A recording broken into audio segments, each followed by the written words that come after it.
In 1967, humanity encountered an alien species on Mars for the very first time, and that was also when the First War began. These aliens, whose goal was to wipe out humankind, were called the Betha. In response, humans began developing weapons to fight back. The first major battle took place on the Moon, where humanity deployed combat robots and heavy artillery against the Betha. Despite their efforts, they still couldn't stop the invasion. By 1973, human technology had advanced significantly, and the fight against the Betha continued. The aliens showed no mercy, relentlessly attacking humanity and attempting to take over Earth. Then, in 1997, in the imperial capital of Japan, Kyoto, a new chapter of the struggle against the Betha began. That day, 3 students named Aki, Izumi, and Shimeko were standing on a bridge, watching the river flow beneath them. They noticed one of their friends, Yuri, walking toward them while reading a school textbook. The 3 of them waved and called out to her. Yui smiled and walked over to greet them. A moment later, 2 combat robots flew above them, creating a strong gust of wind that nearly lifted their skirts. Yui told her friends that those were tactical surface fighters, combat robots they would one day use after graduation. The specific model was the Type 82 Zukaku, a machine developed by Yui's father. Yui and her friends attended a training academy for the Capital Defense Forces. That morning in class, their teacher explained that soldiers in their first battle against the Betha could usually last only 8 minutes. If they managed to survive beyond that, it would mark the first step toward becoming skilled pilots. While the teacher was explaining, Yui's friends were chatting among themselves. Izumi looked especially tired since she had stayed up late talking on the phone with her boyfriend. Her boyfriend had recently been transferred to Kyushu. Shimeko pointed out that everyone in Kyushu had been evacuated a year ago, but Izumi said he mentioned something about a new base being built there. Yui tried to remind them to stay focused, but before she could say anything, their teacher suddenly called them out. Yui quickly stood up straight. The teacher then asked Yui to explain what the Betha were. With confidence, she answered that the Betha were alien beings intent on destroying humanity. Suddenly, another girl, Kazusa, stood up and added that the Betha were extraterrestrial creatures not from Earth, whose purpose was to annihilate humankind. Yui and Kazusa locked eyes for a brief moment before the teacher told them both to sit down and continue the lesson. During lunch breaks, several students were seen working on assembling training robots. Meanwhile, Yui and her friends were chatting outside the classroom. They started talking about Kazusa, discussing how her family had a long history of serving as tactical surface fighter pilots rather than as royal officials. Some of Yui's friends joked that Kazusa might be Yui's rival. Yui denied it, saying she didn't see Kazusa that way. As they sat down to eat lunch together, Izumi began reading a letter from her boyfriend, but Aki couldn't resist teasing her a little. Everyone laughed, lightening the mood. One day in autumn, Shimeko and Yui were riding a bus together. Shimeko asked if Yui's father was still overseas. Yui replied that he often traveled back and forth, but even when he returned to Japan, he was always busy in Tokyo. Not long after, they saw a car pass by, an expensive one that happened to be carrying Kazusa. Seeing that, Shimeko sighed and said that families of high status should be setting better examples for ordinary citizens. Yui laughed, saying Shimeko sounded just like their teacher. When Yui finally arrived home, her face lit up with excitement. She saw several cars parked along the street near her house. Her uncle, Lieutenant Colonel Eiji, had come to visit. Yui immediately greeted him with a salute. Eiji was surprised to see how much she had grown and how capable she had become. He asked her to keep his visit a secret since his new posting hadn't been made official yet. He told her to just call him Uncle as usual. Eiji was curious how Yui had known he was there, and she explained that she noticed the security vehicles parked nearby. Eiji chuckled in disbelief, mentioning that he had specifically declined an escort. Yui laughed softly at his reaction. They sat down for tea, and Eiji shared a message from Yui's father. He wanted Yui to keep working hard in her training. Her father couldn't leave Ichigaya for the time being. Yui said she had already guessed as much and asked if it was due to an emergency situation, but Eiji didn't know the details. Yui was scheduled to begin her live training soon. Eiji explained that at the National Defense Training School, the students would practice using the Gekishin units, and once they graduated, they would be allowed to pilot the Zukaku. Both Gekishin and Zukaku were impressive tactical robots, but they still hadn't succeeded in defeating the Betha. It seemed they would need far more tactical surface fighters to handle situations like that. After hearing this, Yui asked for a chance to try one out herself. However, Eiji reminded her that while the country's defense was important, the idea of sending young girls to the front lines hadn't been considered yet, so she shouldn't rush things. Yui then asked how long Eiji planned to stay in Kyoto. Eiji told her he would return to Tokyo as soon as his work in Kyoto was finished.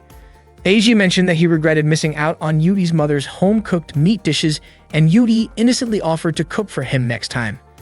Eiji laughed softly and patted Yui's head before gazing up at the beautiful evening sky over Kyoto. That night, Eiji and his colleagues visited the Kubun residence to meet Yui. Yui asked why, out of all 5 noble families, Eiji chose to visit the Kubun family. Eiji said he wanted to show her something, then handed her a file containing information about a new weapon. Yui expressed her hope that this new weapon could finally bring an end to the war, and Eiji shared that same hope. The next day, Yui and her friends were in the changing room putting on their pilot suits. The suits were tight and form-fitting, which made Aki blush and say they felt a little embarrassing. Shimeko teased Amamiya, saying that a kid like her should be shy about something like that. Meanwhile, Kazusa kept staring at Yui. It was clear she really wanted to beat her. The students climbed into their tactical surface fighters and prepared their protective gear and weapons. Yui and her friends began activating their machines. Once ready, they launched into the air. Their instructor reminded them to stay as close to the ground as possible. Aki, however, flew her unit too high and triggered a height warning before colliding with a laser beam. After that, the instructor told them to switch to ground formation and engage mock enemies. The machines moved carefully, avoiding contact whenever possible, but an accidental collision occurred. The instructor declared that everyone had failed and ordered them to return to base, giving them a punishment of 10 laps around the field. Yui and her friends carried out the laps as instructed, then resumed their training. This time, they had to hold their positions and fire at targets ahead. The instructor urged them to keep fighting, reminding them that in real combat, those who gave up first would be the first to fall. During a training match, Kazusa faced off against Yui. Kazusa managed to push Yui back, and just as she was about to finish her attack, Yui countered and struck back, damaging part of Kazusa's unit. Yui then landed a clean hit on Kazusa's robot's shoulder, securing her victory. During the break, Kazusa was rinsing her hair when Yui approached and handed her a towel. Kazusa smiled and accepted it. That evening, Kazusa joined Yui and the others for a snack run. The group was cheerful and welcoming, making Kazusa feel like part of their circle. Later that night, when they tried sneaking back into the school, they were caught by their instructor. As punishment, they were assigned to clean the tactical surface fighters used in training. One autumn night, a robot unexpectedly malfunctioned and exploded. Emergency crews rushed to evacuate the injured, while several students watched in shock. The instructor told them that if they couldn't handle witnessing something like that, they might not be ready to be there at all. After the incident, a few students decided to withdraw from the program and said their goodbyes. By 1998, war had broken out between humans and the Betha on the Korean peninsula. Civilians could only watch from afar as the battles raged on. At the same time, Eiji, who was stationed at the Ichigaya Weapons and Technology Defense Center, received reports about the situation. He realized that the fortresses were eventually being overrun, and it was only a matter of time before Japan would come under attack. That night, a fleet led by Captain Izumo with Emiya among its ranks prepared to head toward the battlefield. The first officer reported that the Betha had entered the Tsushima Strait from the southern part of the Korean peninsula and that more were on their way. Captain Izumo knew their fleet wouldn't be able to hold off such a massive assault, especially since some allied ships were caught in a storm. Even so, he ordered his crew not to let the Betha reach the mainland, because if they did, tens of thousands of people would lose their lives. In July, lines of tanks fired their cannons toward the sea, trying to stop the Betha from reaching the mainland. The cannons kept firing non-stop, but the Betha continued to push forward toward land. Their attacks had already started spreading across Kyushu. That day, Izumi suddenly screamed in shock, and her friends immediately gathered around her. Kazusa came over and asked what was happening to Izumi. It turned out that Izumi's boyfriend, who had been transferred to Kyushu, had fallen in battle. Even Shimeko's cousin, who lived in Tottori, had died because he couldn't evacuate in time. Yui tried her best to comfort Izumi, who was crying uncontrollably. Meanwhile, the news broadcast reported that Betha forces from northern Kyushu and the Sanin region on the western side of Honshu were approaching the mainland. Japanese and American troops stationed in Japan were planning to join forces and form a defensive line connecting Maizuru and Kobe to protect the capital. Evacuation orders had already been issued across several regions. Only then did Yui and her friends realize that the reason their training had been accelerated was so they could soon be deployed to help. Several areas were in the process of evacuation, including Osaka, Shiga, Nara, Wakayama, Mie, and Aichi. During one of these evacuations, an elderly man suddenly decided to return to Kyoto. He believed that if the capital fell, there would be no point in fleeing to Tokyo. His family tried to stop him, but he insisted on going back to Kyoto. At the same time, the cadets at the pilot training dormitory strengthened their resolve to fight. Yui practiced with determination, Izumi couldn't stop thinking about her late boyfriend, and Kazusa seemed fired up to destroy the Betha. When the day of departure finally arrived, Yui said goodbye to her mother and family. They were deeply moved as they watched her leave. Yui's mother expressed how proud she was that her daughter was dedicating herself to serve the nation and its people. Before leaving, Yui saluted her mother with respect and gratitude. By July 31, the final line of defense in Kyoto had completely collapsed. The 27th Recon Unit had encountered the 3rd Betha wave just 6 kilometers west of Azuru. The D-21 and A-19 Recon units had been shot down by laser attacks. At the same time, intense battles were taking place around Fukuchiyama. Because Yui and her team were still in training and lacked combat experience, their mission was to guard the Arashiyama base in Kyoto. They weren't allowed on the front lines since sending them there would only burden the other troops. Their most important duty was to protect the base at all costs. Although they understood that the decision made sense, being labeled as a burden still stung. Izumi especially couldn't let go of her desire to avenge her boyfriend's death. Suddenly, Kazusa rushed in and reported that the Betha had broken through the defensive line and were advancing toward Takagame, not far from their base. The group ran outside to see the battle for themselves. Sure enough, it looked like the defense troops were starting to get overwhelmed. When one of the mechs approached the base to resupply, it was suddenly hit by a laser strike and exploded. Yui and the others were stunned by what they saw. Yui couldn't help but think that the world might truly be heading toward collapse. It had been a long time since any country had even been able to count the number of casualties anymore. Then, a sudden emergency alert blared across the comms. Betha had been detected just 10 kilometers west of the base. Yui and her team immediately rushed to their tactical surface fighters. Shimeko was puzzled, wondering why the Betha had advanced so quickly and were now targeting the ammunition depot behind the front line. But Yui disagreed, saying that they were now the ones standing on the front line. The team activated their machines and began moving forward. Reports came in saying that more Betha were arriving in massive numbers. The leading force consisted of destroyer-class units, followed by grappler-class with the laser-class positioned in the rear.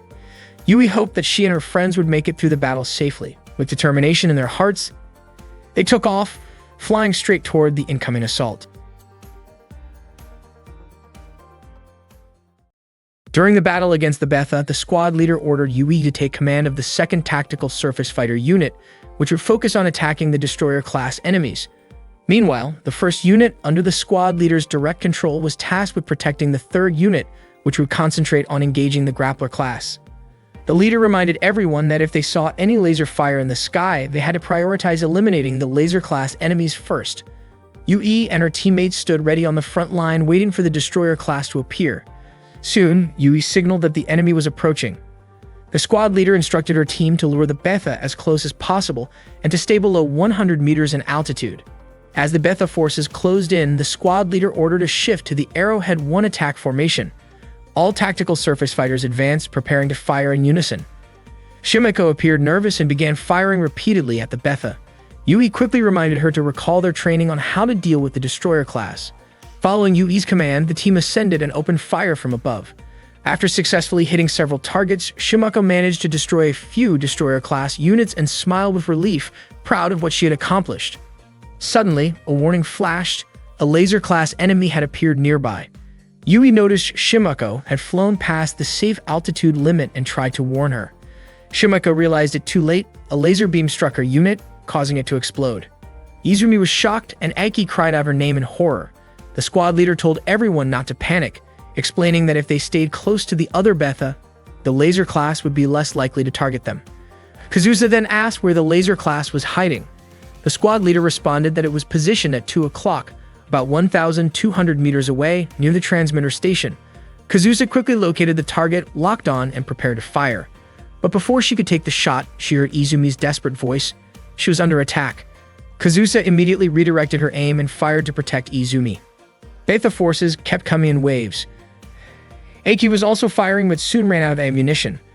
Just as Betha was about to overpower her, Yui rushed in and took it down just in time. The squad leader urged everyone to stay focused on their assigned targets and reminded them not to let the enemy reach the 3rd unit. The team continued to fire at the incoming Betha. Aiki drew her sword and slashed through several enemies.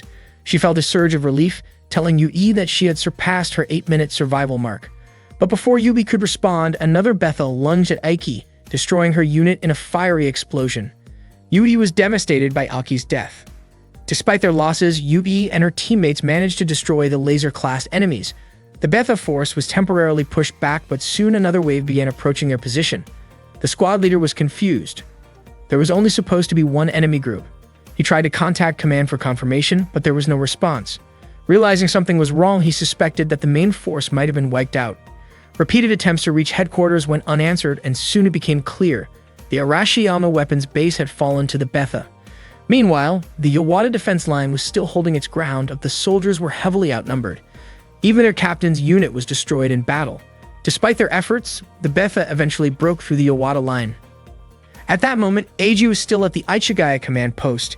He hadn't realized the defeat was this severe.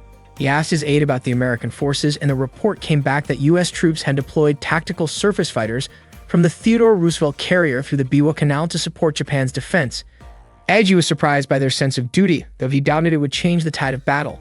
He thought the defenders might soon have to make some very difficult decisions. Above all, Eiji silently hoped that UB would survive the fight. Meanwhile, at Lake Biwa, the 2nd Naval Combat Boat Fleet, Owari, was preparing for battle. The admiral ordered his troops to ready their main weapons. At that moment, Yui and her team were still firing at the incoming Betha forces. One of the creatures leaped toward Yui, but she reacted quickly, pushing it back, stomping it down, and finishing it with a shot. Their situation grew worse as the number of Betha increased rapidly surrounding their position. Their ammunition began running low, and some had already run out. The squad leader realized their position was no longer strategic and ordered all units to retreat to Line 8. Yui's teammates started taking off, but she noticed that Izumi was still fighting, swinging her sword fiercely at the Betha. Yui called out, urging her to fall back, but Izumi refused. She wanted revenge for what she had lost. It wasn't until Yui mentioned Imiena's name and referred to her as a fellow pilot that Izumi finally followed orders and retreated with the others. The squad leader shouted for Yui's team to move faster as the Betha continued to chase them. Suddenly, a laser attack warning appeared. The squad leader told everyone to stay calm and keep their altitude low to avoid being hit. But then, in an instant, he was struck by a laser and went down. Izumi was shocked, wondering how that was possible since he had been flying so low. Kazusa suspected that the enemy had expanded their laser firing angle. The Betha kept closing in. The nearest safe zone was across the hill, about 120 seconds away. One by one, their teammates were shot down by laser fire. Izumi yelled for Yui to do something, while Kazusa begged her to take command so they wouldn't all die there. Yui immediately took over, ordering everyone to push their engines to the limit and fly as close to the ground as possible. They released anti-laser smoke, but the beams cut right through it, striking another member of the squad. Izumi shouted that it was useless, but Yui insisted that they couldn't give up. They kept flying low, but now only 3 of them were left. The timer showed 60 seconds. Then, out of nowhere, massive explosions erupted. It was naval artillery fire, targeting the advancing Betha forces. The admiral declared that a soldier's duty was to complete the mission, and that he alone would bear the responsibility for what came next. The bombardment wiped out the Betha that had begun invading the city and nearby residential areas. In the city, monks prayed for the safety of everyone still fighting. The civilians could only watch helplessly as their ancient capital, over 1,200 years old, was destroyed. Mecha units continued firing relentlessly to hold back the Betha. Yui tried contacting the command post, but their ammunition was completely spent. Izumi suddenly remembered something from school, how Betha were said to consume human bodies. The thought terrified her, convinced that they might soon share that fate. Yui told her to hang on, reminding her that the 3 of them had already survived past the 8-minute death limit. Izumi whispered her wish to someday avenge her boyfriend and her fallen friends. Yui reassured her that they could keep fighting, together with the rest of the forces still holding the line. Then Kazusa noticed something on the motion sensors. They scanned the area but saw nothing. Without warning, a Betha burst out from a nearby building and lunged straight at Yui. The creature pinned her mecha to the ground, trapping her underneath. Kazusa wanted to shoot but couldn't risk hitting Yui at such a close range. Yui shouted for Izumi to fire. A moment later, the Betha exploded into pieces. It turned out that Izumi hadn't fired, the shot came from elsewhere. A Type 94 Shiranui Unit 1C landed right in front of them. The pilot was their instructor. He told them that surviving past the 8-minute mark proved they were becoming real pilots. From now on, he said they should address him as captain, because they were no longer just trainees, they were in a real battlefield. He promised to protect them and ordered them to head to Kyoto Station at Line 8, where they could regroup and restock ammunition. The 3 were reluctant to leave him behind, but he firmly insisted that they follow orders. Yui, Izumi, and Kazusa then took off toward Kyoto Station. Watching them go, the instructor hoped that one day he would see them again, as true, fully fledged pilots. As the Betha swarmed closer, he raised his weapon and opened fire, determined to hold them back no matter what. While Yui was flying, she occasionally glanced back to check on her instructor, who was struggling behind her. She wanted to help, but she couldn't. she had to keep moving forward. Yui contacted the command post to report that she and her teammates, the 2nd Arashiyama unit, would be entering from the west. Unfortunately, during their flight, a group of Fort-class Betha appeared and blocked their path, forcing the 3 of them to crash. Yui's tactical surface fighter was too damaged to operate any further, so she quickly got out and tried to contact Kazusa and Izumi. There was no response. Determined to find them, Yui kept moving through the wreckage until she found Izumi's TSF. But Izumi wasn't there, only a small photograph of her and her boyfriend remained inside. Yui pressed on, searching the area near the fallen unit. There were traces of blood everywhere, and when she followed them, she froze in horror.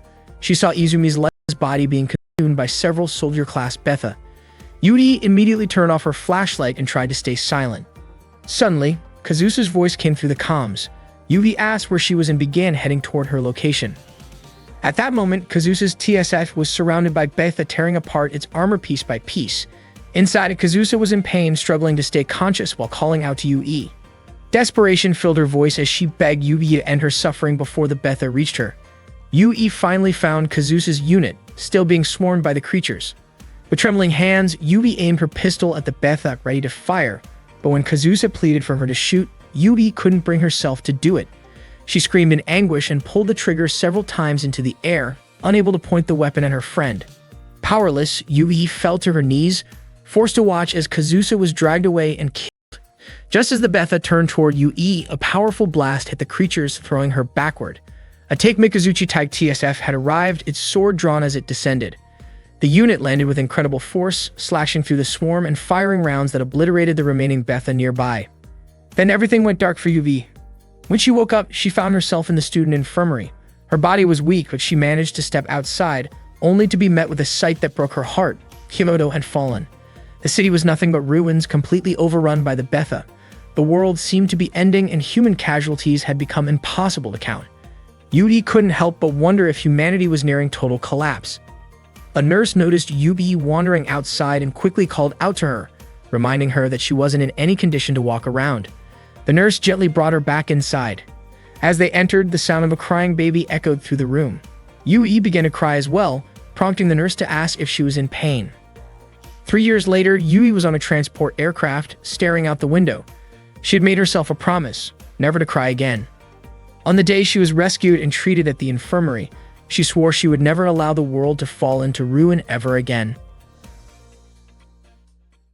One day, the robot piloted by Teresa was being targeted by the one controlled by Kriska and Inia. Teresa was caught off guard when Kriska managed to lock onto her position. She quickly took off, trying her best to evade the pursuit. Kriska seemed to enjoy it, hoping to see the colors of Teresa's desperation unfold. That same day, on May 2, 2001, a transport plane was flying over Alaska, carrying 2 American soldiers, Yuya and Vincent. Vincent pointed out the Yukon River to Yuya and asked what kind of challenges the Spirit of Alaska might have in store for them. Looking rather uninterested, Yuya replied that all he planned to do was eat salmon roe and sleep. Vincent couldn't believe his attitude. He reminded Yuya that they were representatives of the United States and should make their country proud.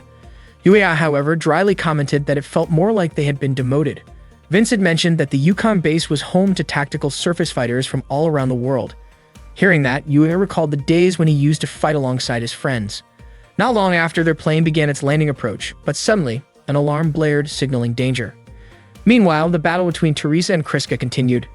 Teresa grew frustrated, wondering why she couldn't shake Kriska off her tail. A warning message came through ordering her to return to base. She ignored it, believing that if she stopped now, Kriska and Inia would surely defeat her. Back on the plane, Yuya rushed into the control room to find out what was happening. He learned that 2 tactical surface fighters had entered the training zone and were now flying dangerously close behind the aircraft. The pilot was confused about why they were maneuvering that way and began to panic as the situation grew more dangerous. Seeing the pilot's hesitation, Yuya firmly told him to stay calm and keep the plane steady. At that moment, Teresa fired at Kriska. Yuya took over the controls and instructed the pilot not to climb, insisting that they maintain a straight path to the runway. The 2 mecha continued their high-speed chase near the plane. Soon, Kriska locked onto Teresa's position again, which surprised her. Kriska felt a strange sense of satisfaction, knowing she had made Teresa nervous. When the plane finally touched down safely, the pilot sighed in relief, saying Yuya was definitely suited for the Yukon base. Teresa, however, was furious, frustrated that she couldn't outmaneuver Kriska.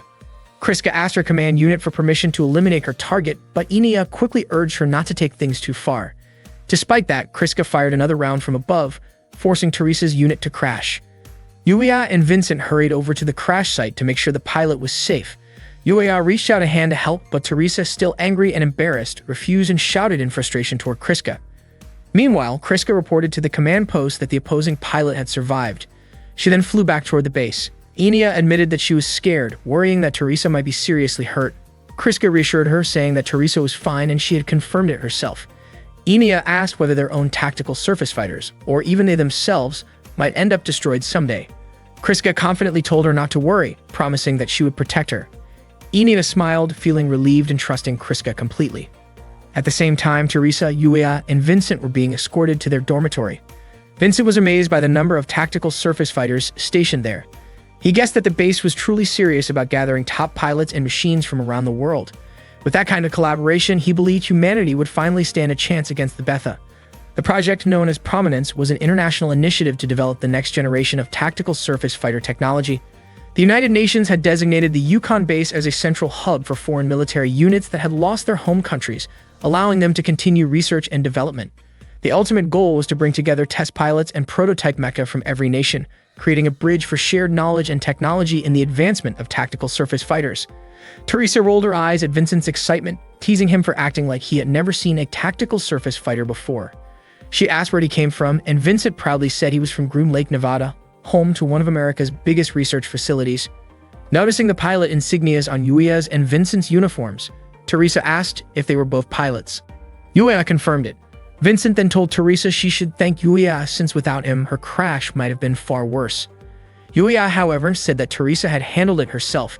Curious, he then asked what kind of pilots the Terminator team were, but Teresa admitted she didn't know much about them either.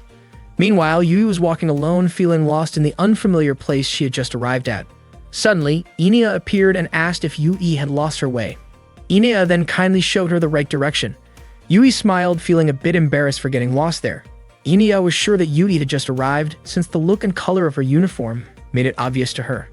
Not long after, Kriska showed up, and Enia immediately ran over to greet her.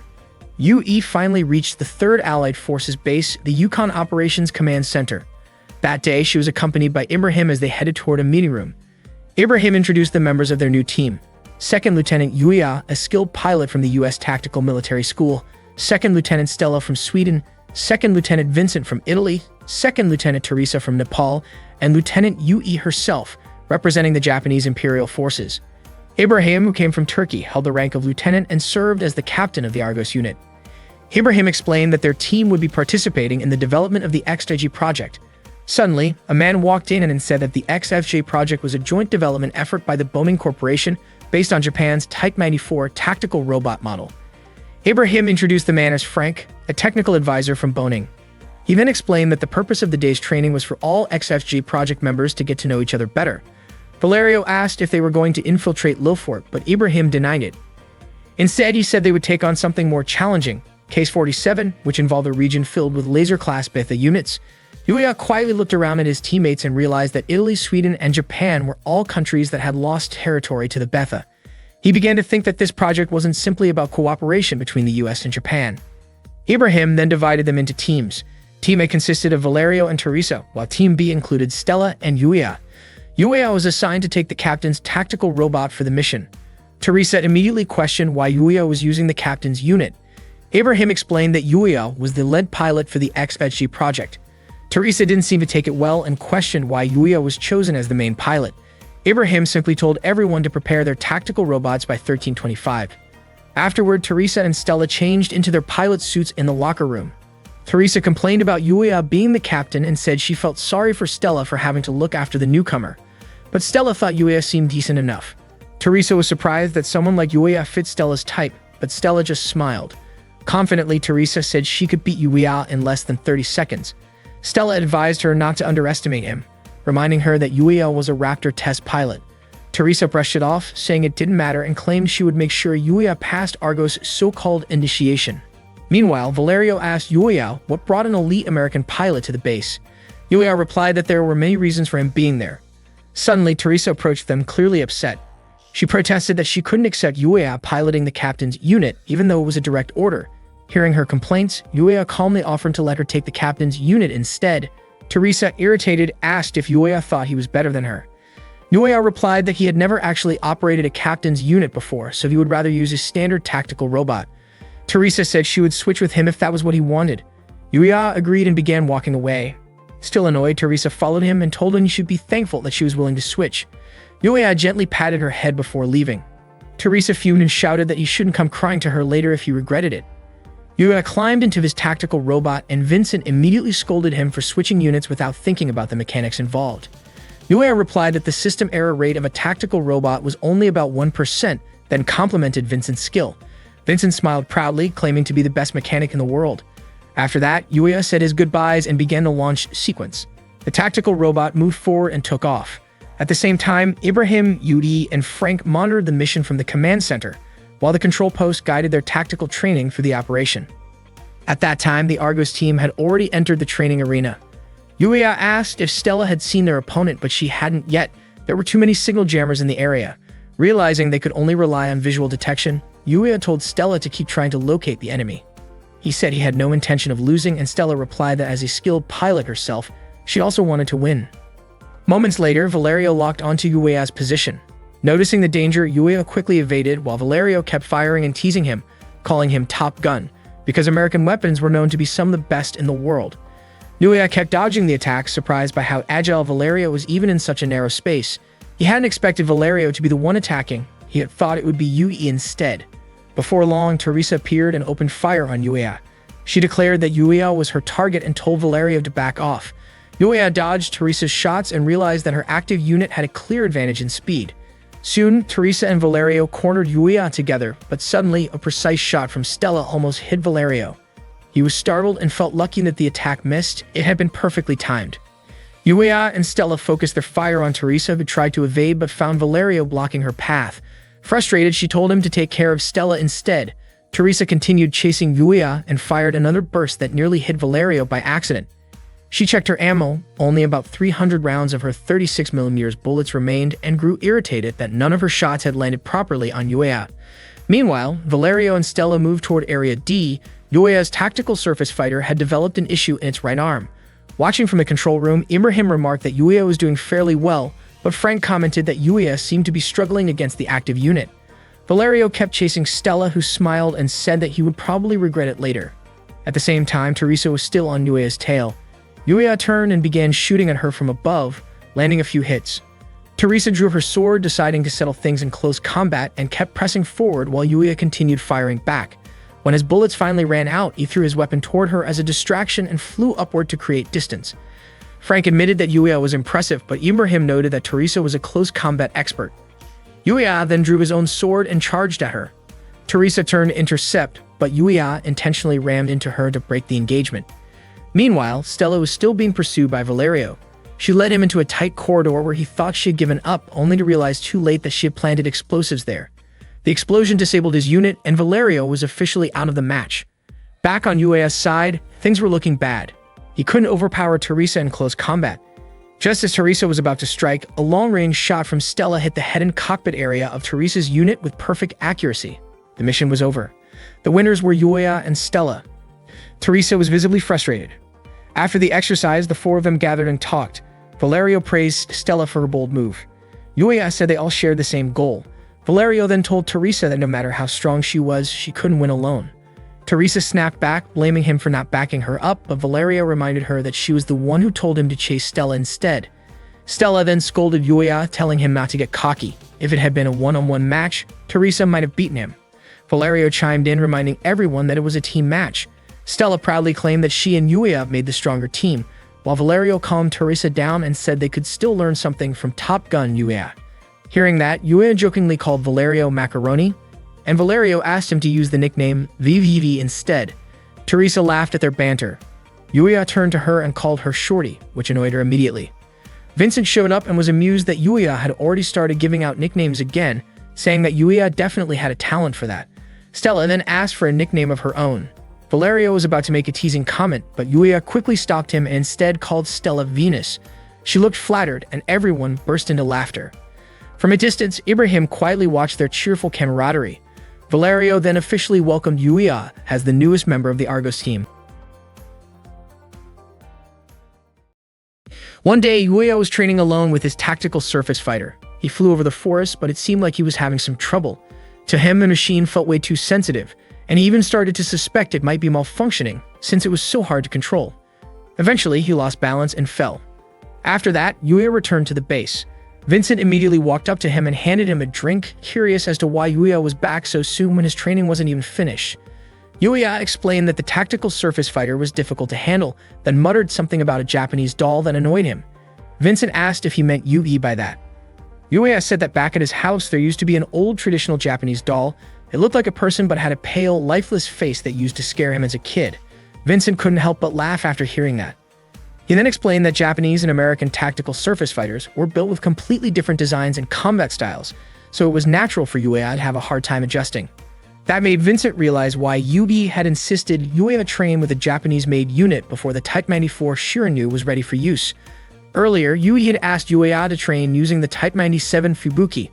Yuya was clearly annoyed when she told him that, wondering if she hadn't even looked at his records. Yui noticed how upset he was, but Yuya told her she had no reason to be irritated over something like that. Yudi asked if his attitude had anything to do with his feelings about the mission, but Yuya denied it. When she asked if he had a personal issue with her, he denied that too.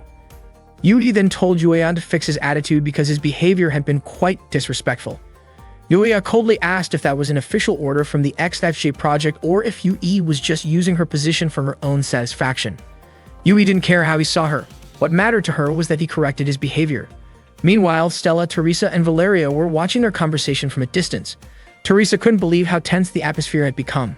Valerio understood how Yuya felt, but also noticed how much Yuya seemed to enjoy teasing Yui. Stella was confused. After all, both of them were Japanese. Vincent then explained that actually both he and Yuya were American. Yui was surprised considering Yuya had dual nationality, American and British, but since he also had Japanese heritage, she felt his attitude reflected poorly on Japan. Yuya got irritated when she said that. Yui simply told him to make sure he was comfortable with the Fubuki before the next training session. Yuya insisted that he considered himself American. Vincent later admitted he thought Yuya was about to hit Yui during their argument, but Yuya made it clear that he would never raise his hand against a woman. Vincent joked, asking if that was part of a Japanese code of honor, like Bushido. Then he reminded Yuya that it wasn't just about controlling the tactical surface fighter. Each machine reflected the mindset of the people who built it. If Yuya wanted to master a Japanese unit, he had to start by understanding how Japanese people think. Vincent encouraged him to take another flight since they would be training with other units the next day. The following day, Argos flight began their training session. The command post reminded them to maintain altitude and increase their speed. Teresa asked Yuya how his training with the Japanese unit was going. Yuya said he had no problems and was confident he could handle any kind of tactical surface fighter. Teresa challenged him to prove it. Stella smiled and said the goddess of victory would surely be on his side. Hilaria reported that the Scarlet Twins had arrived. Teresa immediately grew tense, wanting to prove who was in charge. Stella gently reminded her to calm down since it was only a joint exercise to practice intercepting Betha, not an actual fight. Stella added that Teresa should stop being so uptight, but Teresa jokingly said she wasn't tense at all, she was just ready to show them what she could do. Yuya was deeply curious about the pilots known as the Scarlet Twins. He couldn't find any detailed information about them in the pilot records. The command post soon instructed Argos flight to prepare at the starting point, activating the wide data link network. The JIES system came online shortly after, and not long after that, the virtual Betha units appeared. The Argos team began their simulated descent to engage the enemy. Yuya was surprised by the sheer number of Betha. Teresa wondered why he was shocked, explaining that such numbers were pretty common in Asia. Valerio even added that it was the same in Europe. The mission started. Stella asked what formation they should take, and Yuya instructed them to approach using the Arrowhead 1 formation. As he went on the offensive, Yuya dodged several attacks and returned fire. He noticed that his tactical surface fighter was still overly sensitive, just like the day before, and started to suspect that something might be wrong with the machine. The rest of Argos flight continued firing at the approaching Betha. Suddenly, Yuya was surrounded. Valerio wondered how that could happen and suspected a technical malfunction. Yuya struggled to control his unit, frustration building with every movement. Meanwhile, at the command post, the Scarlet Twins were informed that they had eliminated 122 Bethas so far, which the operator considered slow progress. The twins were instructed to increase their kill ratio by 7%. Kriska acknowledged the order. Inia then noticed that a nearby tactical surface fighter seemed to be in trouble. Kriska scanned it and discovered that the pilot was Yuya. She calmly told Inia not to worry about other teams and to focus on the enemies in front of them. At that moment, Yuya was almost struck by a Betha, but Teresa provided cover fire from above, saving him. She was confused as to why Yuya seemed to be struggling so much. Valerio and Stella closed in to assist as the number of Betha continued to rise and surround Yuya. Together, they cleared the immediate area, though Yuya remained silent, still having trouble controlling his machine. After the training session ended, Yuya was visibly frustrated, feeling that he had only slowed his teammates down. Vincent tried to calm him, saying that what he needed was simply more practice, but Yuya told Giselle that it wasn't that simple. Just then, Yui arrived and suggested that the issue might be because Yuya couldn't handle the Fubuki unit properly. She said that if he truly understood his tactical surface fighter, that problem wouldn't happen, just like how she could make fine adjustments instead of forcing it forward all the time. Yui bluntly stated that the Fubuki model was poorly optimized. Vincent nearly stepped in to stop her, but Yui continued, saying she wanted Yuya to hear her out. Yuya explained that the unit's main engine was too weak, only performing well at certain speeds, and that its extreme maneuverability made it hard to balance. Yui disagreed, claiming that the Fubuki was actually one of the most user-friendly models among Japan's tactical surface fighters. Even in the middle of battle, Imperial Japanese pilots could handle it smoothly, and some trainee pilots were already capable of operating it well. She concluded that Yuya's control was below even that of a Japanese trainee and remarked that he lacked the natural feel for the unit. The insult left Yuya stunned. Later that evening, Yuya went out for a walk alone. He admitted to himself that the Fubuki wasn't actually broken, but he still couldn't accept Yui's harsh words so easily. A sudden gust of wind caught his attention. Inia appeared and asked if he was feeling cold. When Yuya turned toward her, he told her he was fine. Inia commented that he looked like someone who had just been scolded, but Yuya denied it. Then, without warning, Inia linked her arm with his and cheerfully said she wanted to introduce him to Kriska and Misha, who were always with her. Yuya asked if Kriska and Misha were her family. Inia nodded and said she was sure that meeting Misha would make him feel better. She then gently pulled Yuya along with her. Meanwhile, Teresa and Stella were taking a shower after training. Teresa couldn't figure out what was going on with Yuya. Stella thought that the Japanese tactical surface fighters were quite different from others, and that they should help Yuya until he got used to them. Teresa suggested they invite Yuya out for a drink to help him relax and forget about his troubles. Stella teasingly asked if Teresa was trying to cheer him up, and Teresa, embarrassed, quickly denied it, saying she only wanted to mess with him a little. Suddenly, Valerio's voice came from nearby saying it wasn't a bad idea. Teresa and Stella were both startled to find him there. Teresa immediately rushed toward Valerio, scolding him and throwing him out of the changing area. Meanwhile, Eniel led Yuya to a hidden place with Russian letters written on the walls. She asked Yuya to keep following her. Yuya wondered if he was even allowed to enter that area as they walked through a long corridor and took an elevator. He still couldn't figure out what kind of place it was. Once they reached a small room, Inia picked up a teddy bear from her bed and showed it to Yuya. That's when he realized that the bear's name was Misha. Inia then told Misha to greet Yuya, which left him surprised. He was confused about how Inia knew his name since he hadn't introduced himself yet. Suddenly, Kriska appeared and pointed a gun at Yuya. Inia quickly stepped in front of him, trying to stop Kriska from pulling the trigger. When Yuya was a child, he once overheard his grandfather scolding his mother for trusting a Japanese man, who happened to be Yuya's father. His mother defended him, saying it wasn't his father's fault and that she never regretted meeting him. Yuya's grandfather believed Japanese people were cunning and untrustworthy, claiming that his daughter had been deceived and abandoned. However, his mother insisted that Japanese people also had good qualities: kindness, politeness, and diligence. Growing up, Yuya was often isolated by other kids because of his mixed heritage. He started to believe that Japanese people were deceitful and tended to attack from the shadows. One day, he asked his mother why everyone avoided him. Suddenly, in his dream, his mother turned into a Japanese doll and told him he had brought shame upon Japan. Yuya then woke up from his nightmare. At that moment, he found himself in a prison cell, having been captured earlier by Soviet forces. He wondered who Inia and Kriska really were. He didn't think he would be dismissed just because of what had happened, not after everything he had done so far. News of his arrest soon reached Yui. When Soviet soldiers came to interrogate him, they prepared to inject him with something. They mocked him, questioning why a lowly Japanese man had ended up in the restricted area. Yuya protested, saying he wasn't Japanese. The Soviets knew he was an American soldier, but they also knew about his Japanese bloodline. Yuya grew frustrated, wondering why people still labeled him that way no matter where he went. As the soldiers came closer, he shouted for them to stop.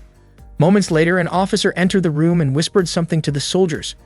Shortly after Yuya was released, his teammates came to pick him up and take him back. During the ride, Teresa laughed at Yuya, saying he looked like a lost baby chick. Yuya, still annoyed, called Teresa short as usual, though he could smell the alcohol on her breath. Valerio said he was relieved that Yuya got out safely. Stella added that it was Yui who had informed the authorities about Yuya's situation and handled all the UN paperwork for his release. Yuya guessed it was because he had missed a scheduled training session. Stella mentioned that Teresa had been yelling in the hangar, demanding to go save him. Teresa turned red and tried to brush it off, saying she just wanted to invite him out for drinks. Yuya muttered that he had no reason to thank that Japanese doll Yui, but he did apologize to his team for all the trouble he caused that day. His friends burst out laughing, with Teresa teasing him non-stop. The group spent the rest of the ride laughing together.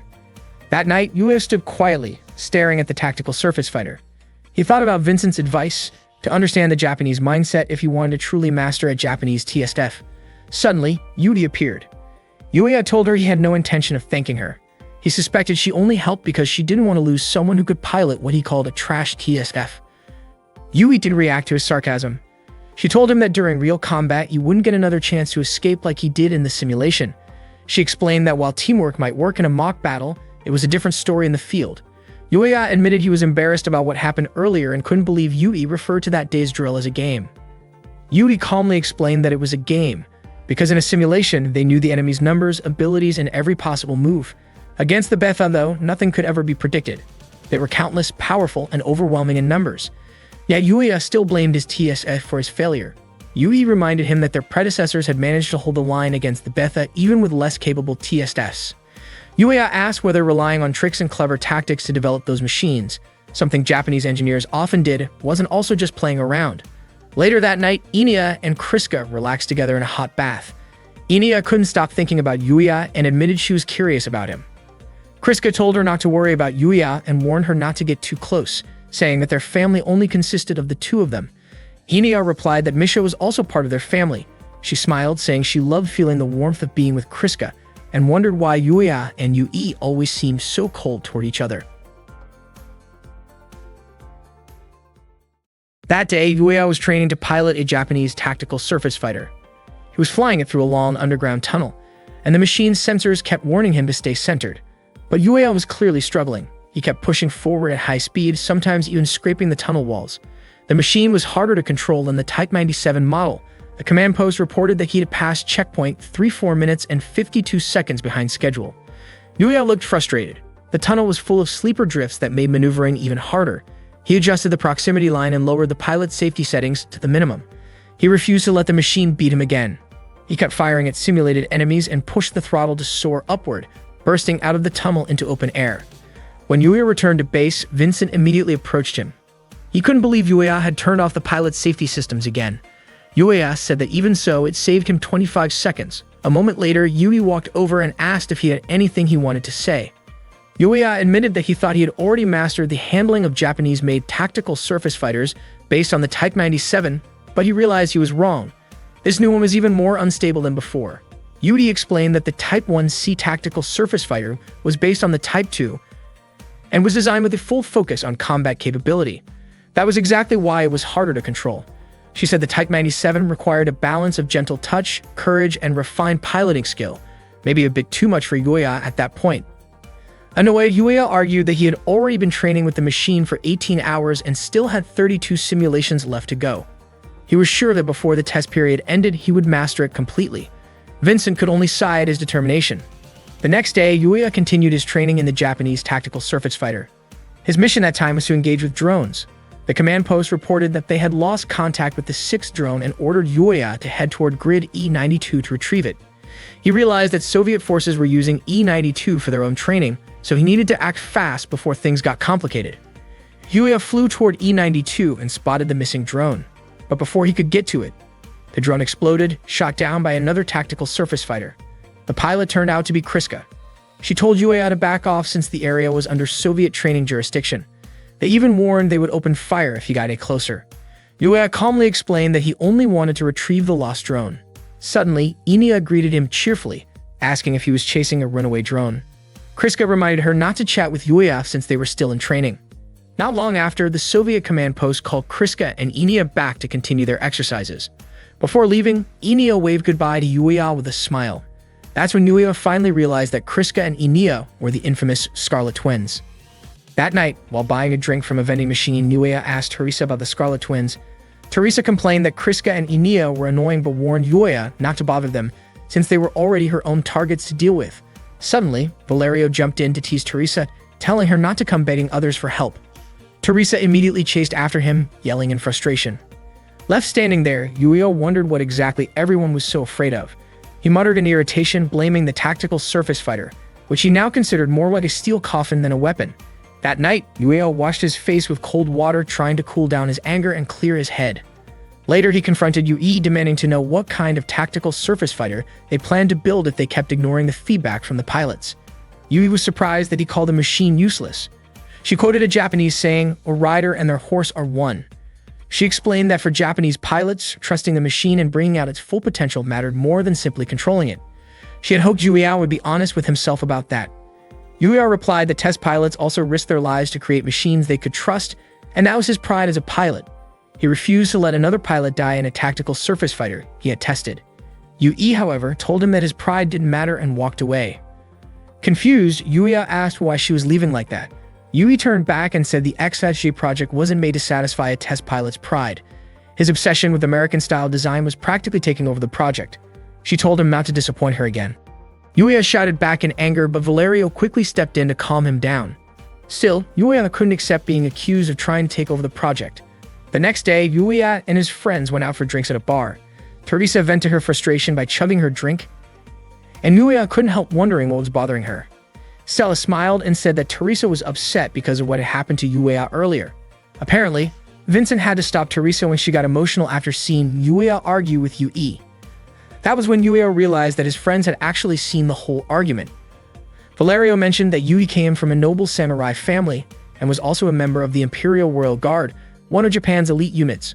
Teresa then told everyone to drop the topic, reminding them that the night was supposed to be Yuya's welcome party.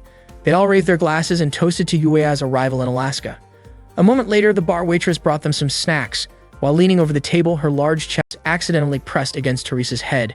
She casually asked if they wanted to order their usual menu. Valerio teased her, joking that he wanted to order 2 big melons. The waitress, a cheerful French woman named Natalie, turned to Yuya and said it was her first time seeing him. She introduced herself and Yuya shook her hand with a polite smile. Teresa, flustered, complained about Natalie's chest being too close to her. Yuya looked a bit worried about the commotion, but Stella just laughed, saying that it was nothing new. Valerio added that Teresa and Natalie often clashed because they were both stubborn in their own way. When Stella asked for a food recommendation for Yuya's welcome party, Natalie suggested they try real meat instead of synthetic meat. Valerio immediately agreed since he was tired of eating artificial food. Teresa doubted it would be affordable, but Natalie promised her a special discount. Grateful, Teresa hugged Natalie in thanks, and Natalie playfully told her to come along as payment. Later, everyone burst out laughing when Teresa returned. Natalie had dressed her in a cat-made costume. Teresa, red-faced, explained that Natalie had forced her to wear it. Natalie said the outfit suited Teresa perfectly before snapping a quick photo and running off. Teresa chased after her, shouting for Natalie to delete the picture. Valerio chuckled and began reminiscing about when Teresa had first arrived in Alaska. Back then, she never smiled and always looked gloomy. Stella added that most people there were like that. Many had lost their homelands to the Betha, along with their families and friends. The only thing left for them was their anger toward the invaders. Valerio reminded everyone to have fun while they still could. Yuya realized that all of them were fighting on the front lines against the Betha, just like him. Maybe the burdens they carried were even heavier than his. He began to wonder if Yui might be carrying that same kind of pain too. That night, Yui was taking a bath, lost in thought about the tactical surface fighters. The American-made model and the Shirinu Type 2 had completely different designs and operating systems, yet Yuya had managed to master both so quickly. She was certain his skills were exceptional, but she still believed he hadn't reached his full potential yet. Meanwhile, Yuya stood alone, quietly staring at the tactical surface fighter. Vincent approached and asked if Yuya was up late thinking about Princess Yui. Yuya looked confused, wondering why Vincent called her that, and guessed that Vincent must know her well. Vincent replied that she reminded him of someone, Yuya himself. Vincent explained that back then, Yuya used to hold himself back when he shouldn't, and that he wasn't always honest with his own feelings. It was the same way he approached his machine. The real issue, Vincent said, was how deeply Yuya understood it, especially since the unit was built by a country that had lost much of its land to the Betha. Yuya asked what exactly he didn't understand about the machine. Vincent said that while Yuya was a skilled pilot in America, tactical surface fighters worked differently depending on which country built them. If he adjusted the machine as if it were American-made, Japanese pilots would struggle to use it. Vincent explained that American units focused more on raw power, while Japanese models relied on aerodynamic features like the shoulder armor and the horn-like sensors on the head. What really mattered, he said, was how well a pilot could synchronize with the machine. Yuya thought for a moment and asked if that was what people meant by the saying, "A rider and his horse move as one." Vincent didn't quite understand the proverb, so he used a different example. He said that working with a machine was like working with a partner. It wasn't just about doing things your own way, but about understanding and moving in harmony with the other side. Yuya sighed, wondering why Vincent always turned things into comparisons like that. Vincent just laughed and said maybe Yuya should try being a little more open-minded toward Yui. Yuya frowned, not sure what to make of that, but he couldn't help smiling faintly at Vincent's teasing tone. During the next training session, Yuya finally began to grasp the theory. All that was left was to figure out how much mutual understanding he and the Type 94 second could develop. Yuya decided not to force it. Ibrahim started giving signals to begin Case 23. The Argos team prepared, and once GIVES was activated, they landed and got ready for battle. They started firing at the Betha. At that moment, the command post reported that the Type 94's test parameters were far lower than the day before. Ibrahim was puzzled previously. Yuya had always done whatever he wanted, but this time he seemed to let the tactical surface fighter take the lead. Not long after, Yuya lost his balance and fell. A Betha moved in to attack, but Teresa quickly saved him by shooting it down. She was surprised that Yuya had gone down so quickly. Frustrated, Yuya snapped back, calling Teresa a cat-eared maid. He realized that Japanese tactical surface fighters were far from easy to handle. Suddenly, an unidentified unit entered the training area without authorization. Yuya immediately reported it to the command post, asking for identification. After running the data, the command post found no match in the pilot database. They tried contacting the unknown unit, but there was no response. The unit kept approaching. Yuya signaled the Argos team to prepare for combat. He didn't know what was happening, but he had a bad feeling about it. It turned out that the mysterious unit was the Type 00 Takemikazuchi, belonging to the Imperial Royal Guard. The team suspected it might be Yui. Yui drew her sword, and Yuya was confused as to why she would use a real blade during a training exercise. Stella commented that Yui probably just wanted to be noticed. Yuya wondered if it really was Yui and whether they actually had to fight her. Teresa rushed in to attack first, but Yuya ordered her to stop. Ignoring him, she drew her sword and charged at Yui, only for Yui to parry easily and throw her off balance. Valerio and Stella then moved in, opening fire. They both thought Yui was going too far. Yui countered by striking her sword into the ground in front of them, then swiftly disarmed both Valerio and Stella in a single motion. Yuya swung his own sword trying to fight back, but he struggled to control his tactical surface fighter. Yui pressed the attack relentlessly. Their blades clashed repeatedly, and Yuya soon found himself cornered as Yui kept cutting in faster and faster. Fueled by frustration, Yuya suddenly moved with unexpected precision. He managed to block Yui's attacks perfectly. Yui was caught off guard. Yuya himself couldn't believe he had just pulled off that maneuver. It felt as though he had become one with the tactical surface fighter. Just like Yui had once said, a rider and their horse must act as one. Trusting his machine and drawing out its full potential mattered more than trying to control every movement. Yuya re-engaged, and the battle between him and Yui became intense. Eventually, Yuya managed to knock Yui's sword from her hands. Ibrahim then ordered all units to end the mission. Yui's goal had been achieved. She wanted to teach Yuya an important lesson. Afterward, Teresa refused to accept her defeat at Yui's hands. Valerio complimented Yuya for defeating Yui with the tactical surface fighter he barely trained with. Teresa argued that Yui wasn't that great if Yuya could beat her so quickly. Out of nowhere, Yuya called Teresa Churrasco, making Valerio burst out laughing. Teresa immediately scolded him for it. Yuya smiled, confident that once he mastered his tactical surface fighter, their team would become even stronger. That evening, Yui stood quietly, watching the orange sunset. Inia appeared beside her and asked if she had been teaching Yuya. Inia said Yui was just like Yuya, and also like Kriska, because all of them were kind people.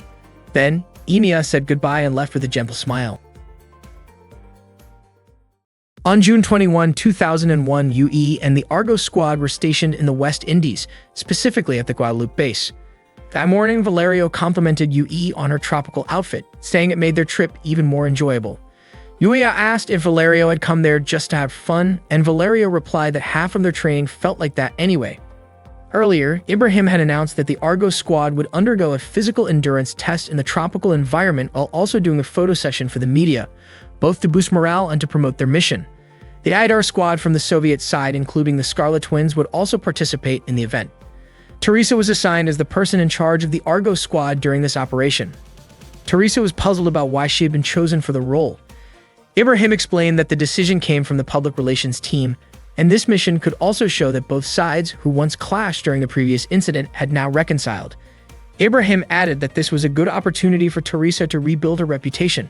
With no other choice, she accepted the role. Enia waved her hand and smiled at Yuya.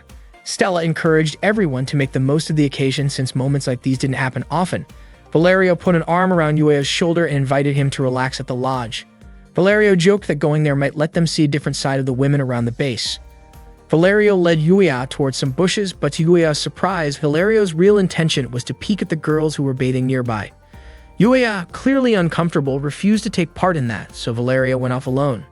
Concerned, Yuya thought it would be better to warn the girls. At that time, Stella was taking a bath.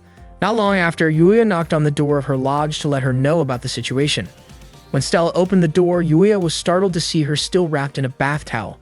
His face turned red and he froze for a moment before quickly telling her to be careful because there had been rumors of someone suspicious lurking around. After giving the warning, he hurried away. Stella was a bit surprised. She hadn't expected Yuya to be that innocent. That evening, during a group dinner, Jerzy expressed his hope that the Argos and Eindar units could become a symbol of unity for all humanity. He also wished for both squads to grow closer and get to know each other better. Then he invited everyone to raise their glasses for a toast. Vincent asked Valerio why his face looked so red, wondering if it was from too much sun. Valerio didn't deny it, trying to laugh it off. Around that time, Stella told Teresa that she had seen someone suspicious wandering near the base. Teresa found it odd since the place was supposed to be a secure military facility. Stella explained that the person ran off when a strong, hot gust of wind swept through the area. Valerio, embarrassed, quickly changed the topic by offering Yuya some food. Yuya's attention, however, was caught by Yui, who was standing alone by the shore, staring at the ocean. Yui was quietly reflecting on her goal. She had wanted to train Yuya to fight using the tactical surface fighter, but in the process, she might have hurt other pilots. She found it troubling since the Active Eagle was never designed for close combat. If her emotions had influenced her actions, she felt she had failed as the head developer. Suddenly, a commotion broke out between Teresa and Enia. Teresa was upset because Enia had thrown away the food she offered her. Enia said she didn't need it. Teresa argued that she was just trying to be kind, but Enia didn't seem to appreciate it. Enia said she was only there to follow orders and refused to eat the meat Teresa gave her. She added that Teresa liked to yell because she was insecure, and that shouting wouldn't scare her. Kriska stepped in and gently pulled Enia away while Vincent and Valerio tried to calm Teresa down. Kriska suspected it might have been some kind of misunderstanding and wondered what Teresa was trying to do.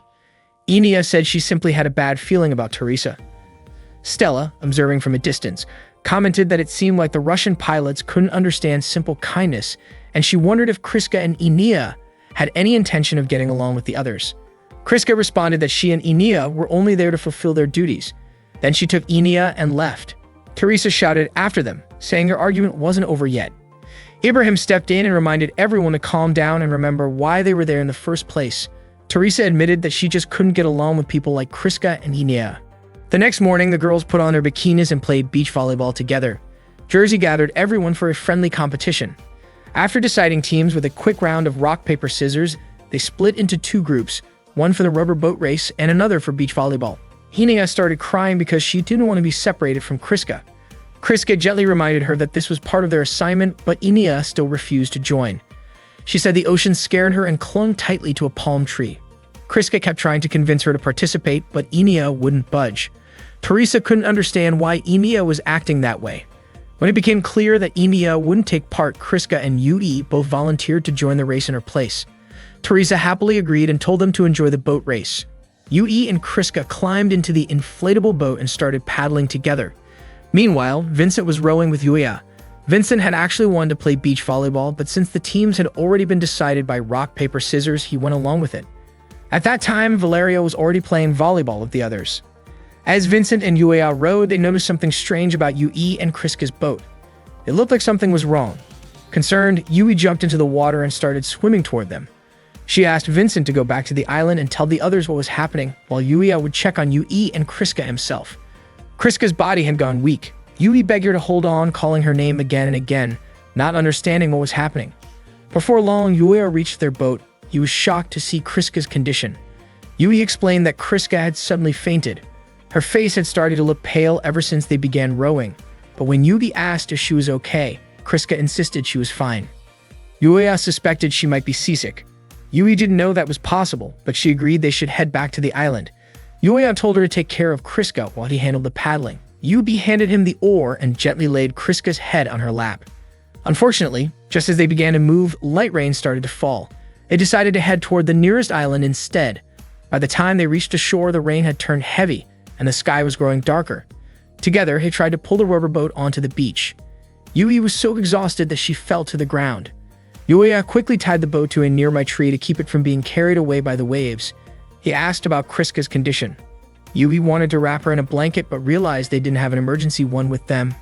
Yuya mentioned that standard military kits usually included basic first aid. Yui said what mattered most right now was keeping Kriska warm and finding shelter as soon as possible. Yuya and Yui lifted Kriska and started searching for a place to take cover. They walked through the pouring rain and Yuya guided them uphill, hoping to find shelter. Yui stumbled from exhaustion but said she was fine. Yuya was worried, but she insisted she was just tired and urged him to keep going because she was truly worried about Kriska. However, Yui's leg had become too painful to move. Yuya asked when it started hurting and she admitted it happened when she slipped earlier after they first landed on the island. It hadn't hurt much at first, but the pain had gradually worsened. Yui told Yuya to go ahead and apologize for slowing him down. She asked him to carry Kriska first, saying she would catch up later. She didn't want to see Kriska left like that. Yuya nodded and carried Kriska in his arms, promising to return soon. Yui tried to stop him from coming back right away, reminding him to build a fire first so Kriska could stay warm. After they left, Yui tried to stand but couldn't. The pain in her leg was too strong. She felt embarrassed. All this trouble just because she had slipped. Her body started to feel feverish and eventually she drifted off asleep. In her dream, she saw Kazusa calling out for help. The nightmare was so vivid and frightening that it startled her awake. Yui tried to walk again, but after only a few steps, she stumbled and fell. Not long after, Yuya came running and called out for her not to push herself too hard. He apologized for making her wait so long. Yui was surprised to see Yuya return and asked about Kriska's condition. Yuya told her not to worry and immediately checked her injured leg. The swelling was worse than he expected. Yui questioned why Yuya would leave someone unconscious alone, but Yuya said he didn't have time to explain. Yui then told him to go back to Kriska, saying she could manage on her own. Yuya, however, told her to stop pretending to be strong when she was clearly struggling to even move. He said Yui always prioritized the mission over herself. Even though he was right there beside her, she still wanted him to go back to Kriska. Yuya asked if maybe Yui should just listen to her heart instead of letting pride take over. To him, it felt like she was just trying to protect her ego. Eventually, Yui gave in and asked for his help, which Yuya could hardly believe. He told her to climb onto his back, but she stayed silent. Without saying anything more, Yuya lifted her up in his arms. Yui's face turned bright red in surprise. Yuya started running, carrying her toward a sheltered spot. Yui tried to tell him to stop, but Yuya asked her to stay quiet since he was already exhausted. Yui fell silent and watched his tired expression closely. Feeling a little guilty, she apologized softly and wrapped her arms gently around his neck. The sudden gesture made Yuya tense up, caught off guard by her closeness. After walking for a while, they finally reached a place where they could rest. They sat beside a small campfire to warm themselves. By then, Kriska's condition had become more stable, though they still didn't know what had caused it, so they remained cautious. The island was only about 13 minutes away from the base by tactical surface fighter or helicopter, so Yuya was confident that they would be found soon. During the quiet moment, Yui wanted to ask Yuya something. She didn't mean to pry into his personal life, but she was curious about his relationship with Kriska. Yuya was puzzled by the question, and Yui explained that she was simply wondering why he called Kriska by her first name. Yuya said there was nothing special between them. When he was captured at the Soviet base, the pilot who was with him had called her by that name, and he had just gotten used to doing the same. Yui then asked about his relationship with Inia.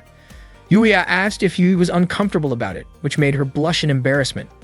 Yuya wondered if Yui was suspicious of him, if she thought he had leaked information to the Soviets.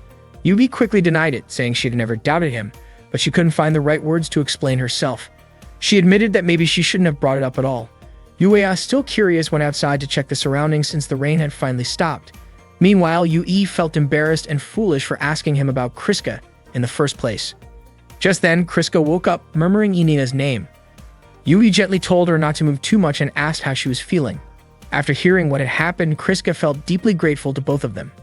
Yui told her it wasn't her fault, it had all been because of the bad weather. Kriska then asked where Yuya was, and Yui explained that he was checking their inflatable boat and would be back soon. Before Yui could say more, Kriska quietly admitted that she wanted to ask something personal. She said Yuya had caught her attention and asked Yui to tell her more about him. The question startled Yui, leaving her momentarily speechless.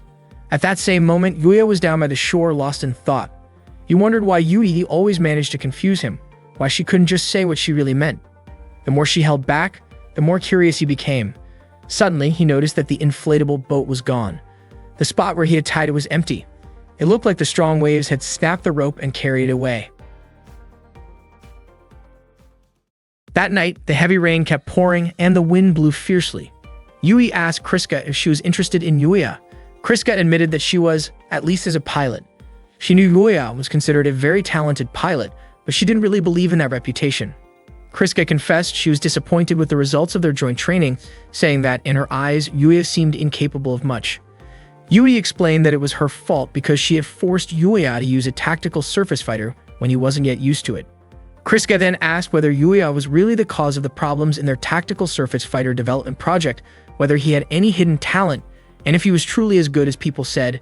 Yui suggested that if Kriska was curious, she should just ask Yuya directly. She also mentioned that Yuya was near the beach at that moment. Kriska said she wasn't asking for herself but for Inia. Yui was curious. Did Inia like Yuya? And why? Kriska admitted she didn't know the reason. It was the first time Inia had ever shown interest in anyone since Yuya's arrival. When Yuri asked what Inia had said about Yuya, Kriska admitted she hadn't asked since Inia was different. Suddenly, when she mentioned Inia, Kriska seemed panicked and her body weakened. Yuri quickly stood up to keep her from falling, but the pain in her swollen leg flared up again. She told Kriska to stay calm and asked what was going on. Kriska apologized for acting that way. Yui helped her sit down again and urged her to take it easy. Then Kriska told her that Inia was a very fragile girl. Not long after, Yuya arrived and called out to Yui, letting her know that their inflatable boat had been swept away by the current. That night, the three of them had no choice but to take shelter where they were.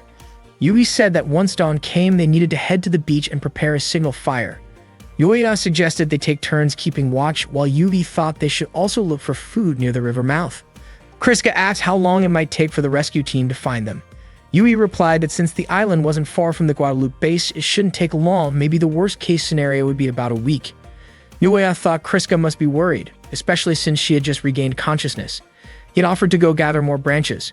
Yui said she could help, but Yuya told her not to push herself since he knew she still couldn't move her leg properly.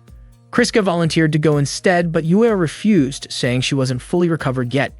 Kriska insisted that she wouldn't embarrass herself again.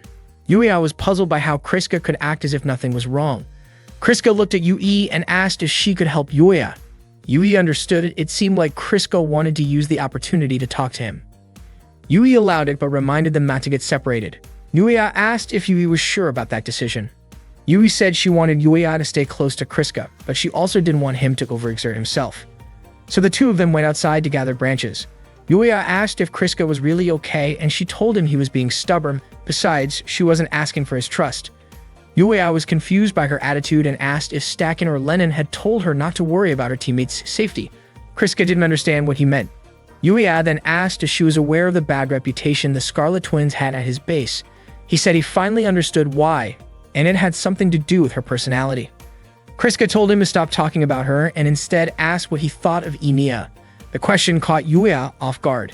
Kriska pressed him to answer, but Yuya wanted to know why she was asking.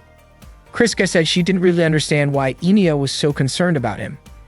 It was the first time that it ever happened, so she felt she needed to understand who Yuya really was.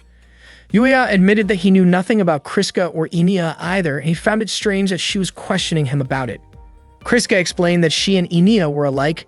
They only knew Yuya through the database, and under Yui's orders, she was allowed to ask him directly. Yuya was surprised to learn that Yui had told her to do that. Kriska said she just wanted to understand Yuya's personality since she didn't know him well. She'd also mentioned that during training, Yuya and Yui often argued even though they were both Japanese, and she wondered why. Yuya corrected her, saying he wasn't Japanese, and suggested she check his database again.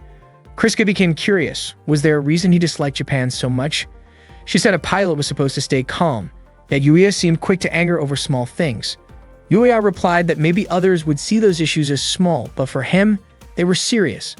He believed that Kriska must also have things she didn't want others to hear. Kriska admitted she never talked about herself unless it was by direct order. Everything she did was for her country and her unit. Yueya said that sounded foolish. He couldn't understand why she cared more about others than herself. In his view, personal well-being should come first, then the team, and only after that the country, not the other way around. Suddenly, Kriska's body weakened again and Yueya quickly caught her. She pushed him away, saying she didn't want him to touch her. Her head began to hurt and she nearly fell again. Yueya was really worried, but Kriska told him to stay back. When she started to collapse again, Yueya instinctively caught her. He asked why she kept pushing herself so hard. He was sure she had fainted earlier because she overexerted herself. Yueya said he'd been worried that if Kriska and Yui had gotten caught in the storm, things could have ended badly. He didn't understand why both of them always forced themselves beyond their limits. If they kept doing that, they could get seriously hurt. Kriska then quietly confessed that she was terrified of the sea. To her, the ocean was something truly frightening. For Kriska and Inia, that moment was the very first time they had ever seen the ocean up close. Yueya hadn't expected that neither of them had seen the sea before. Kriska said that simply looking at the ocean wasn't a problem, and even seeing it from inside a tactical surface fighter felt fine. But once she got on a boat, she felt as if her whole body might be pulled into the water. Unexpectedly, Yui spotted them and asked what they were doing. The three of them were surprised by her sudden appearance. After that, they went back to their shelter where the atmosphere quickly turned awkward. Yueya tried to start a conversation, but both Kriska and Yui completely ignored him. He then asked Yui if her leg had healed since she seemed to be walking just fine using that wooden cane.